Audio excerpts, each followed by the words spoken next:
We're back to Charlie Brown on Tuesday, February 2nd, 2024.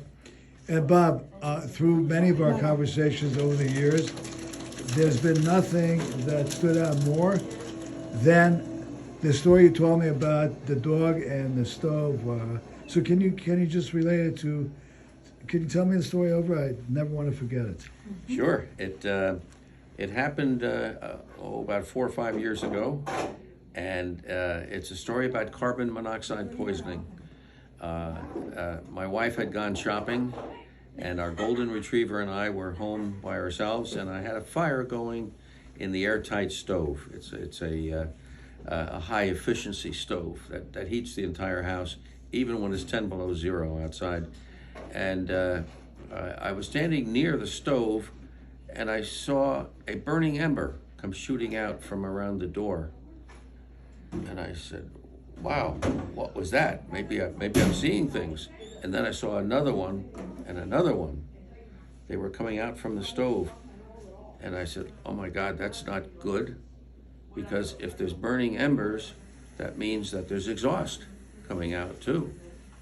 And exhaust in any stove is a mixture of carbon dioxide and carbon monoxide. So I said, this is not good. There's probably carbon monoxide in the house. So the first thing I did is I got the golden retriever, Lily, out of the house onto the deck.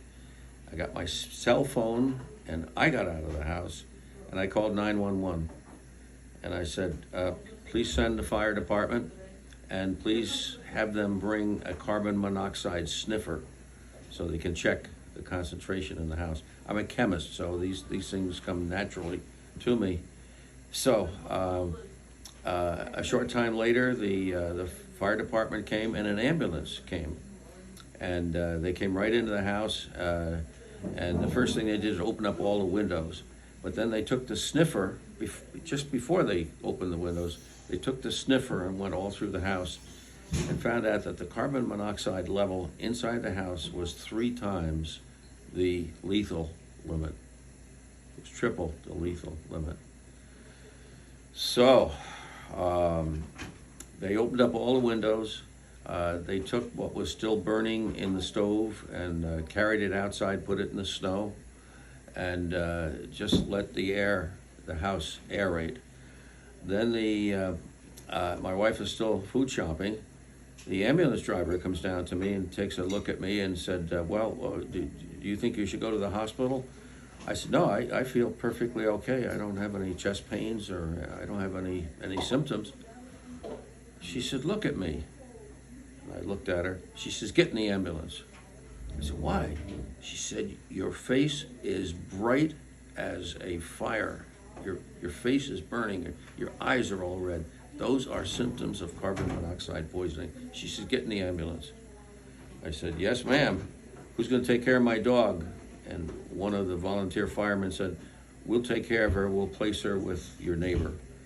And so in the ambulance I went down to the hospital. And I put a call into my wife. I said, when you get back to the house from food shopping, don't go in the house. There's carbon monoxide in the house. So down to the emergency room. The doctor checked my blood. And he said, Bob, he said, or Charlie Brown, he said, if you had stayed in that house, if you had not noticed those burning embers coming out and you had stayed in that house, you and your dog and your wife would not have been alive at midnight. Wow, and just repeat one more time about what made you think about that amber's having a combination of carbon monoxide? Well, in all combustion, anytime a fuel combusts, it produces carbon monoxide if it's totally oxidized. But fuel doesn't always burn completely. A lot of times it burns only partly. And if it's only partly burned, then you have carbon monoxide as the result. Carbon monoxide, if you continue to heat it hot enough, it then will convert to carbon dioxide. Carbon dioxide is harmless in normal quantities. Carbon monoxide can kill you because it ties up your hemoglobin. So your hemoglobin, instead of transporting oxygen, it's stuck with a carbon monoxide molecule. It can't transport But oxygen. what caused the ingredients in the stove not to burn completely and form the carbon monoxide? Any fuel will do that. It doesn't matter if you're burning leaves or dried leaves or burning wood. In my case, I was burning wood. You could burn methane or natural gas. Anything that combusts goes through the carbon monoxide stage, and then as it combusts more fully, it goes to carbon dioxide. So any fuel that's burning is suspect, should be treated as suspect to contain carbon monoxide. And that's what I did, and luckily it saved our lives. But was there a problem with the stove that caused that? Yes, there was. There was an improper installation of a exhaust pipe on the top of the stove, which was leaking exhaust that was actually coming out of the stove. And those 3 embers I saw, 1, 2, 3 embers, burning embers coming out of the stove, told me that if those burning embers are coming out, there must be exhaust coming out. And exhaust will contain carbon dioxide and carbon monoxide. Interesting. Danger.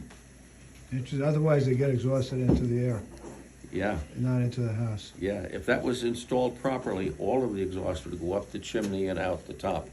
So it I doesn't see. matter if there's I some got it. carbon monoxide in there. Excellent. Very good.